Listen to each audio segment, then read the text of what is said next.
गोपी और माधव अपनी सौतेली माँ के साथ रहते थे। उनकी सौतेली माँ बहुत ही तेज औरत थी। वो हमेशा अपने पति के सामने तो दोनों बच्चों को बड़ा लाड़ प्यार करती, लेकिन पीछे से वो उन दोनों से बहुत काम कराती, उन्हें खाना भी नहीं देती और मारती भी बहुत थी। पूरा दिन घर में बच्चे डरे सहमे से रहते, लेकिन जैसे ही उनका पिता सूरज घर आता, दोनों के चेहरे खिल जाते। अरे माधव, तेरे माथे पर ये चोट कैसे लगी? बड़ा शरारती है, पूरा दिन बहन भाई इधर से उधर भागते रहते हैं। आज कुर्सी से टकरा गया तो कुर्सी का कोना इसके माथे पर लग गया। मैंने सोचा आप परेशान हो जाओगे, इसलिए खुद ही पट्टी कर दी। माधव के बोलने से पहले ही सौतेली माँ ने एक कहानी बनाकर उसके पिता को सुना दी। माधव फिर कुछ भी नहीं बोल पाया और अपनी बहन की तरफ देखने लगा। गोपी ने भी उसे इशारे से चुप रहने को कहा और फिर उसने भी माँ वाली कहानी सूरज को सुना दी। अरे बेटा, ध्यान से देखो, आग पर भी तो लग सकती थी। सुनो मंजू, मैं ये जलेबी लेकर आया हूँ, इसे प्लेट में निकाल कर ले आओ। जलेबी का नाम सुनते ही दोनों बच्चों के चेहरे पर मुस्कुराहट आ गई। पूरे दिन का दुख दर्द मानो हवा हो गया। कुछ महीनों बाद मंजू सूरज से कहती है कि वो माँ बनने वाली है और ये सुनकर सूरज बहुत खुश होता है।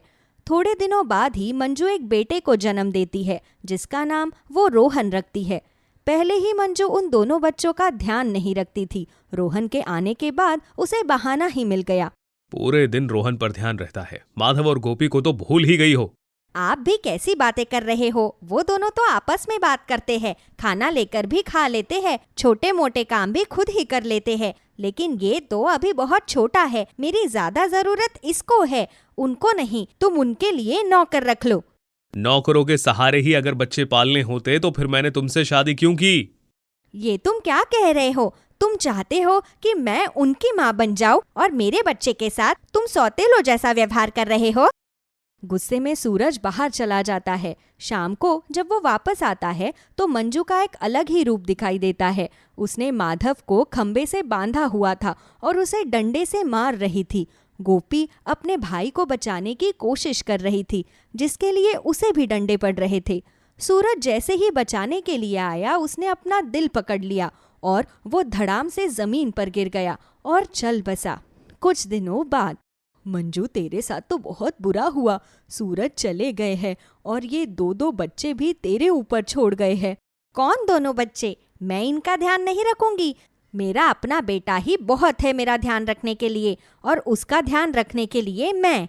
उसके बाद मंजू ने दोनों बहन भाई को घर से निकाल दिया। रोते हुए दोनों बहन भाई ने गांव में कई लोगों से मदद की गुहार की, लेकिन किसी ने भी उनके पारिवारिक मामले में पड़ने की जहमत नहीं की। गांव के बाहर एक बूढ़ी औरत रहती थी। उन दोनों को रोते हुए देखकर उसे उन पर तरस आ गया और वो उन दोनों को अपने साथ ले गई। दादी माँ, हमें बहुत भूख लगी है, हमने 2 दिन से कुछ भी नहीं खाया। तुम रुको, मैं तुम्हारे लिए अभी ताज़ा फल लेकर आती हूँ। बुढ़िया अपने घर के पीछे जाती है और एक पेड़ पर से खूब सारे फल तोड़कर उन दोनों बच्चों को खाने के लिए देती है। फिर वो उनके लिए खाना लाती है। दोनों बच्चे हैरान थे क्योंकि बुढ़िया ने चूल्हा भी नहीं जलाया था। खाना खाकर दोनों भाई बहन गहरी नींद में सो जाते हैं। दादी माँ उन्हें कपड़ा ओढ़कर वहीं बैठ जाती है। कैसी माँ है, कितने प्यारे और मासूम बच्चे हैं, पर उसे जरा भी तरस नहीं आया। अगले दिन सुबह सुबह बुढ़िया अपने घर के पीछे पेड़ के नीचे खड़ी हुई पेड़ को निहार रही थी। तभी दोनों बच्चे वहां आते हैं। अरे बहन देखो, इस पेड़ पर सारी सब्जियां एक साथ लगी हैं। दादी माँ, ये कैसे हो गया? अरे, इस पेड़ पर तो आलू भी लगे हैं, और आलू तो जमीन के अंदर होते हैं ना? हाँ दीदी, मूली भी तो जमीन के अंदर ही होती है। देखो तो, ये पेड़ पर लगी है। उन दोनों को हैरानी से पेड़ की तरफ देखते हुए दादी माँ मुस्कुराते हुए कहती है, वैसे तो मैं इधर किसी को नहीं आने देती, लेकिन अब तुम दोनों आ ही गए हो तो मैं तुम्हें बता दूं, ये जादुई सब्जियों का पेड़ है। मुझे लगा तुम दोनों सोकर उठोगे, तब तक मैं तुम्हारे लिए अच्छा अच्छा खाना इन सब्जियों से ले लेती हूँ। लेकिन तुम दोनों यहाँ आ गए और तुम्हें ये राज की बात पता चल गई। सुनो बच्चों, ये बात किसी और को कभी मत बताना। बाबा की कसम खाकर कहते हैं दादी माँ, किसी को नहीं बताएंगे। दादी माँ, ये जादुई सब्जियाँ हैं। हमने कई दिनों से कपड़े नहीं बदले हैं, तो क्या हमें नए कपड़े मिल जाएंगे? मैं नहाना चाहती हूँ। तो जादुई गोभी ऐसे क्या देख रही है? दिख नहीं रहा क्या? इतनी सुंदर सी बच्ची के लिए एक सुंदर सा फ्रॉक लेकर आ। हाँ हाँ, क्यों नहीं दादी माँ, ये लो सुंदर सा फ्रॉक। तो मैं क्या बिना नहाए रहूंगा? मुझे भी नहाना है, मुझे भी नए कपड़े चाहिए। ये लो, तुम्हें मैं कपड़े देता हूँ। दोनों बहन भाई दादी माँ के साथ खुश रहने लगे। वो अब किसी से नहीं मिलते थे। जब उनका मन खेलने को होता तो वो सब्जियों के पेड़ के पास चले जाते और सारी सब्जियां रूप बदलकर उनके साथ खेलने लगती। दादी माँ को भी अब दोनों बच्चों की बड़ी चिंता लगी रहती, इसलिए उसने उन दोनों को स्कूल भेजना शुरू कर दिया।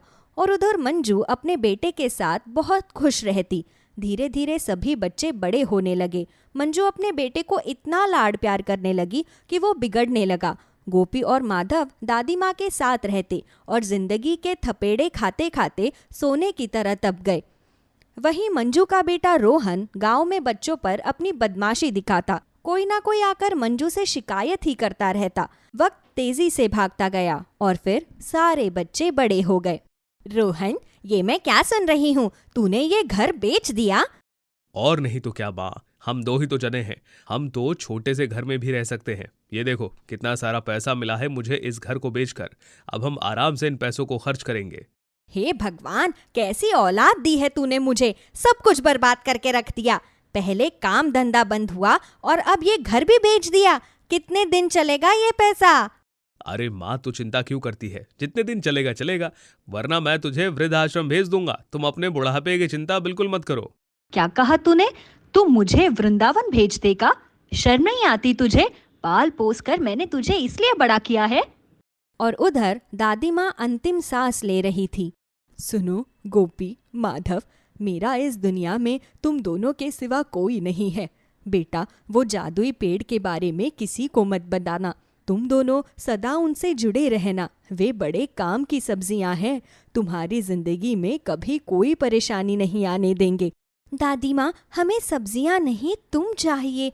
हमें छोड़कर मत जाना, हम फिर से अकेले हो जाएंगे। मेरे बच्चों, इसीलिए तो तुम्हें उन जादुई सब्जियों के पास छोड़कर जा रही हूँ। तुम्हें मेरी कमी कभी महसूस नहीं होगी। और ये कहकर दादी माँ आंखें बंद कर लेती है। दोनों बहन भाई रोते हैं। अंतिम संस्कार करने के बाद दोनों बहन भाई वहीं पर ही जादुई सब्जियों से कहकर उस घर को बड़ा बना लेते हैं। माधव व्यापार करने लगता है जिसमें उसे बड़ा ही मुनाफा होता है। दादी माँ को गुजरे हुए 2 साल हो जाते हैं। माधव और गोपी दोनों चाहते थे कि वो दादी माँ की याद में एक बहुत बड़ा भंडारा करे, इसलिए वो जादुई सब्जियों के पास जाते हैं। हमें भी दादी माँ की बहुत याद आ रही है। हम लोगों का बड़ा ख्याल रखती थी। तुम लोग भी हमारा बहुत ख्याल रखते हो। अब हमारे लिए हमारे माता पिता और दादी माँ सब तुम ही लोग हो। अब बताओ, हमें भंडारा करना है, कैसे करें? तुम लोगों ने सोच लिया तो बस सोच लो कि काम हो गया। परसों दादी माँ की बरसी है तो हम सब मिलकर ये काम डालेंगे। उस दिन रात को रोहन सारा पैसा लेकर शहर भाग जाता है और उसकी माँ सड़क पर आ जाती है। वो लोगों से मदद मांगती है लेकिन कोई भी उसकी मदद नहीं करता। अगला दिन भी भूख प्यास से उसका ऐसा ही निकल जाता है।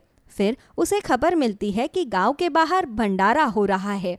अरे, तुम अभी तक पेड़ पर क्या कर रही हो? जल्दी चलो, सारा गांव इकट्ठा होने को आया है। जल्दी जल्दी रूप बदलो और चलो। अरे, तुम तो बेवजह ही परेशान हो रही हो। हम पर भरोसा रखो, हमने कहा ना कि सब काम हो जाएगा। सुनो, हमने तो ये भी सोचा है कि दादी माँ की याद में सारे गांव वालों को कंबल और साड़ियाँ बांट देते हैं। अरे, ये तो बहुत अच्छा विचार है। मेरे दिमाग में क्यों नहीं आया? मैं अभी माधव को बताकर आती हूँ और तुम लोग जल्दी से तैयारी करो। फिर एक बड़ी सी जगह पर भंडारा चालू होता है। गांव के लोग वहां पर इकट्ठा होने लगते हैं। सारी जादुई सब्जियां भी इंसानों का रूप धारण करके वहां आ जाती है। गोपी और माधव भी सब लोगों को खाना बांटने लगते हैं और तभी माधव की नज़र अपनी सौतेली माँ पर पड़ती है। फटी हुई साड़ी में नज़र झुकाए हुए वो थाली माधव के आगे कर देती है। माँ, तुम यहाँ पर क्या कर रही हो? माँ सुनकर मंजू माधव की तरफ देखती है। पर वो उसे पहचान नहीं पाती। तभी गोपी भी मंजू को पहचान लेती है और वहां जाकर मंजू को लाइन से बाहर निकाल लेती है। माँ, ये तेरी क्या हालत हो रखी है? और रोहन कहाँ है? तू यहाँ लाइन में खड़े होकर खाना क्यों मांग रही है? गोपी, तुम गोपी हो ना? और वो माधव है ना? मेरे बच्चों, क्या बताऊँ, ये सब मेरे कर्मों का फल मिल रहा है। जैसे मैंने तुम लोगों के साथ किया, भगवान ने भी मेरे साथ वैसा ही किया। कौन रोहन? वो तो सब कुछ बेच बाच कर चला गया, मुझे सड़क पर छोड़ दिया, जैसे मैंने तुम दोनों को छोड़ दिया था। सारा काम खत्म होने के बाद रात को गोपी और माधव अपनी सौतेली माँ को सुलाने के बाद जादुई सब्जियों से इस बारे में बताते हैं। तुम दोनों का दिल दादी माँ की तरह बड़ा है, इसलिए तुम ऐसा सोच रहे हो, लेकिन मुझे लगता है तुम लोग गलती कर रहे हो। उसने जब बचपन में तुम्हारा ख्याल नहीं रखा तो अब क्या करेगी? मुझे लगता है कि गोभी बिल्कुल ठीक कह रही है। तुम शायद सही कह रहे हो, लेकिन फिर भी वो माँ है, हम उसे ऐसे कैसे छोड़ सकते हैं? फिर जादुई सब्जियां उनसे कहती है कि चाहे कुछ भी हो जाए, लेकिन हमारे बारे में कभी भी अपनी सौतेली माँ को मत बताना। और माधव और गोपी ऐसा ही करते हैं। उसके बाद वो अपनी सौतेली माँ को अपने पास रखते हैं और जादुई सब्जियों की सहायता से हमेशा लोगों की मदद करते हैं। शाम होने को थी। कुछ छोटी बच्चियां बीच बस्ती के अंदर खेल रही थीं। तभी वहां पर एक टमाटर बेचने वाला आता है और आवाज लगाकर टमाटर ले लो बोल रहा था। तभी उन खेलती हुई बच्चियों में से जूही नाम की लड़की उस टमाटर वाले की रेहड़ी की तरफ देखती है और वो खेलना छोड़कर उस पर रखे हुए टमाटरों को देख रही थी। क्या हुआ जूही, तू उस तरफ ऐसे क्यों देख रही है? वो देखो, वो 2 टमाटर मुझे बुला रहे हैं। जूही के कहने पर वो लड़की पलटकर उन टमाटरों की तरफ देखती है, लेकिन वहां पर कोई भी नहीं था। चल झूठी, पागल समझा है क्या? टमाटर तुझे क्यों बुलाने लगे? और टमाटर बोलने कब से लगे? वो तो सब्जी होती है। नहीं नहीं, मैं सच कह रही हूँ। देखो, वो 2 टमाटर मुझे कैसे बुला रहे हैं। वो लड़की फिर से टमाटर की तरफ देखती है, लेकिन उसे ऐसा कुछ भी दिखाई नहीं देता। तब वो और बच्चों के साथ खेलने लगती है। लेकिन जूही किसी सम्मोहन के चलते उस रेहड़ी तक पहुंच जाती है और उन दोनों टमाटरों को उठाकर अपने घर ले आती है। उसकी माँ अपनी बेटी के हाथ में 2 टमाटर देखकर, अरे जूही, ये टमाटर कहाँ से लेकर आई? किसने दिए? माँ, ये टमाटर मुझे बुला रहे थे और कह रहे थे कि मुझे अपने साथ ले चलो, तो मैंने उन अंकल की रेहड़ी से टमाटर को उठा लिया। हाँ, ये तुम क्या कह रही हो? टमाटर भी कभी बोलते हैं? और तुमने चोरी की है। तुम्हें पता है तुमने चोरी की है। तुमने उस टमाटर वाले के टमाटर चुराए हैं। जाओ, अभी दूसरी गली तक ही गया होगा वो टमाटर वाला, जाकर उसके टमाटर वापस करो। तभी जूही के हाथ में रखे हुए वो दोनों जादुई टमाटर अर्चना से बोलते हैं, नहीं नहीं, जूही ने चोरी नहीं की है। उसने तो हमारे कहने से ही हमें वहां से उठाया था। देखा माँ, मैंने कहा था ना, ये टमाटर मुझे बुला रहे थे, मैंने चोरी नहीं की। अर्चना उन बोलते हुए टमाटर को देख रही थी और अचानक से ही वो धड़ाम से नीचे गिरकर बेहोश हो गई। जब उसकी आंख खुली तो उसने अपने आप को एक बहुत सुंदर कमरे में पाया, जिसमें सुंदर पलंग था, जिस पर मखमल की चादर बिछी हुई थी। उसने घबराकर इधर उधर देखा तो देखा उसकी बेटी सुंदर कपड़ों में परी लग रही थी और वो सोफे पर सो रही थी। अपने आप को इतनी सुंदर जगह पर पाकर अर्चना हैरान थी। ये मैं कहाँ आ गई? ये कौन सी जगह है? तुम्हें होश आ गया? इतना घबराने की भी क्या जरूरत थी कि बेहोश हो गई? सच सच बताओ, तुम जादुई टमाटर हो या कोई जादूगर हो? हम जादुई टमाटर हैं और तुम शायद भूल गई हो। याद करो, तुमने हमसे वादा लिया था कि जब तुम्हें हमारी जरूरत होगी तो हम तुम्हारी मदद के लिए जरूर आएंगे। लगता है तुम तो सब कुछ भूल गई हो। मुझे कुछ भी याद नहीं है। देखो, मैं तुम्हारे हाथ जोड़ती हूँ। अगर तुम कोई जादूगर हो और मेरी बच्ची को उठाने आए हो तो तुम यहाँ से चले जाओ। मैं तुम लोगों को मार डालूंगी। मैं तो वैसे ही किस्मत की मारी एक गरीब माँ हूँ जो अपनी बच्ची को जैसे तैसे करके पाल रही है। अच्छा ये लो, पहले पानी पियो और आराम से बैठो, कुछ खा लो। उसके बाद में हम याद दिलाते हैं कि तुम और मैं आज नहीं मिले। हम तो तुम्हारे बचपन में तुमसे मिले थे। अर्चना बहुत याद करने की कोशिश करती है, लेकिन उसे कुछ भी याद नहीं आ रहा था। वक्त की मार उस पर इतनी बुरी पड़ी थी कि वो याद भी करने की कोशिश कर रही थी तो उसके सर में दर्द हो रहा था। जादुई टमाटर के कहने पर वो खाना खाती है और पानी पीने के बाद तसल्ली से बैठ जाती है। लगता है अब तुम्हें आराम है, लेकिन तुम हमें भूल गई हो। चलो हम तुम्हें याद दिलाते हैं। याद है जब तुम 7 साल की हुई थी और तुम्हारे आंगन में एक टमाटर का पौधा होता था? अर्चना के बचपन में। अरे वाह, इस पौधे पर तो कितने सुंदर सुंदर टमाटर आ गए हैं। मैं टोकरी लेकर आती हूँ, फिर ये टमाटर तोड़कर माँ को दे दूंगी। सुनो अर्चना, हम कोई मामूली टमाटर नहीं है जिसकी तुम सब्जी बना लो या उसे सलाद में डालकर खा लो। सुनो बच्ची, हम जादुई टमाटर हैं। हम लोगों की मदद करते हैं। तुम बताओ तुम्हें क्या चाहिए? तुम बहुत प्यारी बच्ची हो। वाह वाह वाह, ये तो टमाटर बोल रहे हैं। मैं अभी माँ को बुलाकर लाती हूँ। तुम कैसी लड़की हो अर्चना? हम तुम्हें मना कर रहे हैं कि किसी को कुछ मत बताओ। हम तुम्हारे दोस्त हैं। हम तुम्हारे साथ खेलेंगे कूदेंगे। अगर तुमने अपनी माँ को बताया तो हम लोग यहाँ से चले जाएंगे। तुम लोग तो टमाटर हो, फिर तुम मेरे साथ कैसे खेलोगे? तभी जादुई टमाटर अर्चना को बताते हैं और फिर उसके साथ खेलने लगते हैं। कभी वो बॉल से खेलते तो कभी पिट्ठू खेलते और कभी वो एक दूसरे के साथ पकड़म पकड़ाई खेलते। अर्चना का परिवार एक मध्यम वर्ग का परिवार था। उस घर में किसी चीज की कोई कमी नहीं थी, लेकिन फिर भी वो जादुई टमाटर हमेशा अर्चना को यही कहते कि हम तुम्हारी मदद के लिए आए हैं। एक दिन अर्चना ये बात पूछ लेती है, मेरे माँ बाबूजी मेरे लिए सब कुछ करते हैं। मेरे लिए सुंदर सुंदर कपड़े लाते हैं, मेरे लिए बहुत सारे खिलौने लाते हैं। मुझे तुम लोगों की मदद की जरूरत नहीं है। हाँ अर्चना, तुम्हें अभी हमारी मदद की जरूरत नहीं है, लेकिन भविष्य में तुम्हें हमारी मदद की जरूरत अवश्य पड़ेगी। हम तो बस तुम्हें यह कहने के लिए आए हैं कि जब भी तुम्हें जरूरत पड़े हमें याद कर लेना, हम जरूर आएंगे। जादुई टमाटर की सारी कहानी सुनाने के बाद अर्चना को भी याद आता है कि हाँ, ऐसा हुआ था। तब वो जादुई टमाटर को देखकर बहुत खुश होती है। हाँ, मुझे सब कुछ याद आ गया है। मुझे याद आ गया है कि तुम लोग मुझे छोड़कर चले गए थे। कितने दिनों तक मैं इसी तरह उदास बैठी रहती थी। फिर मेरे माता पिता ने मुझे समझाया और बाबा की पोस्टिंग दूसरे शहर में हो गई और हम लोग वहां चले आए और नए दोस्तों के बीच में फिर तुम लोगों को भूल गई। लेकिन हम तुम्हें नहीं भूले। बस बहुत सालों तक हम बहुत सारे लोगों की मदद करते रहे, लेकिन अभी कुछ दिन पहले हमने अपनी यादों का पिटारा खोला तो उसमें तुम्हारा नाम सबसे ऊपर था, जिसे इस समय हमारी मदद की जरूरत थी। तुमने हमें क्यों नहीं बुलाया अर्चना? और तुम्हारी ऐसी हालत कैसे हो गई?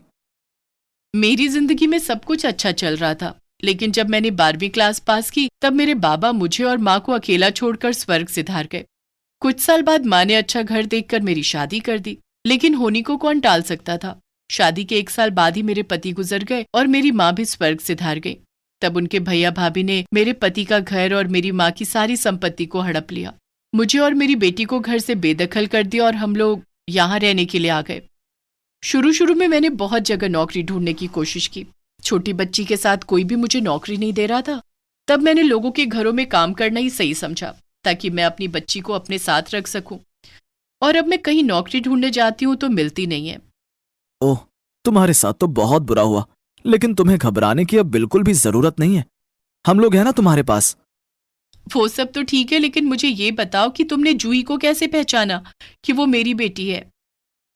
हमें ये तो पता चल गया कि तुम कौन से शहर में हो, लेकिन कहाँ हो ये नहीं पता चल रहा था। तब हम अलग अलग सब्जी वाले की रेहड़ी पर बैठ जाते और सब जगह तुम्हें ढूंढने की कोशिश करते, लेकिन इतने दिनों तक तुम हमें कहीं नहीं मिली। और फिर हमने जूही को देखा और ये तो बिल्कुल हूबहू तुम्हारे जैसी दिखती है, जैसी तुम बचपन में दिखती थी। फिर जब ये हमारे पास आई तो हमने इसके हाथों की खुशबू से पहचान लिया कि ये तुम्हारी बेटी है। अर्चना को जादुई टमाटर की बात सुनकर रोना आ गया। फिर जादुई टमाटर अर्चना को चुप कराते हैं। हाँ, जूही बिल्कुल मेरे जैसी लगती है। बचपन में मैं भी ऐसी थी, लेकिन भगवान मेरी बेटी की किस्मत मेरे जैसी ना करे। वो मेरी तरह इतनी गरीबी कभी भी ना देखे और इतना दुख भी नहीं। अब छोड़ो ये रोना धोना और खुश हो जाओ, क्योंकि हम तुम्हारी मदद के लिए आ गए हैं। अब जो तुम चाहोगी, जो जूही चाहेगी वैसा ही होगा, और तुम कभी भी गरीब नहीं रहोगी। जूही की शादी भी बहुत अच्छे लड़के के साथ होगी, लेकिन उससे पहले जूही को बहुत पढ़ाई करनी होगी। तुम दोनों का बहुत बहुत धन्यवाद। तभी जादुई टमाटर एक दूसरे का हाथ पकड़कर घूमने लगते हैं और देखते ही देखते वहां पर सब कुछ बदल जाता है। अर्चना बहुत अमीर हो चुकी थी। जूही भी एक बहुत अच्छे महंगे स्कूल में पढ़ती थी। उनके पास खाने पीने की कोई कमी नहीं थी। अब वो शहर की सबसे अमीर औरत थी। और ये बात उसके ससुराल वालों को पता चल जाती है। तब वो एक दिन अर्चना के पास आते हैं। लगता है तुम्हारे हाथ कोई बहुत बड़ा खजाना लग गया है। देखो तो क्या ठाट बाट हो गए हैं तुम्हारे, और हम तो तुम्हारे रिश्तेदार हैं। तुम हमें भूल गई? नहीं नहीं, मैं आप लोगों को कैसे भूल सकती हूँ भला, जिन्होंने मुझे एक छोटी बच्ची के साथ घर से निकाल दिया। तुम सच मानो अर्चना, मैंने उसके बाद बहुत गुस्सा किया। कई दिनों तक मैंने इससे बात भी नहीं करी कि तुमने मेरे छोटे भाई की पत्नी को घर से क्यों निकाल दिया। मैंने तो तुम्हें बहुत ढूंढा लेकिन तुम मिली ही नहीं। फिर वो दोनों पति पत्नी आंखों ही आंखों में इशारा करने लगे। तब उसकी जेठानी बोलती है, मुझसे गलती हो गई अर्चना, तुम्हारा जो भी हिस्सा था वो मैं तुम्हें देने के लिए तैयार हूँ, लेकिन तुम हमारे साथ चलो। अरे हमारे साथ क्या चलो, तुम हमें यहीं बुला लो, हम सब यहीं तुम्हारे साथ रहेंगे। बस करो दीदी, मुझे झूठी बातें मत कहो। मुझे पता है तुम लोगों को पता चल गया है कि मैं अमीर हो गई हूँ, इसलिए तुम लोग मेरे पास आए, और जब मेरे पास पैसे नहीं थे तो तुम लोगों ने ही मुझे धक्के मारकर घर से निकाल दिया। वो दोनों शर्मिंदा हो जाते हैं और अर्चना से माफी भी मांगते हैं। आप मेरे पति के भाई हैं और इनको मैंने हमेशा अपनी बड़ी बहन समझा, लेकिन जो कुछ भी आप लोगों ने हम लोगों के साथ किया वो मैं कभी नहीं भूल सकती। हाँ, इतना जरूर कर सकती हूँ कि आपको जितने पैसे चाहिए मुझे बता दीजिए, मैं तुम्हें दे दूंगी। उसकी जेठानी इसमें ही खुश हो जाती है और वो अर्चना से काफी सारा पैसा लेकर वहां से चल देती है। तब अर्चना उसे कहती है कि आज के बाद वापस कभी उसके घर की चौखट पर मत आना, और उसके बाद वो गरीब माँ जादुई बोलने वाले टमाटर की मदद से अपनी बेटी के साथ अच्छा जीवन व्यतीत करती है।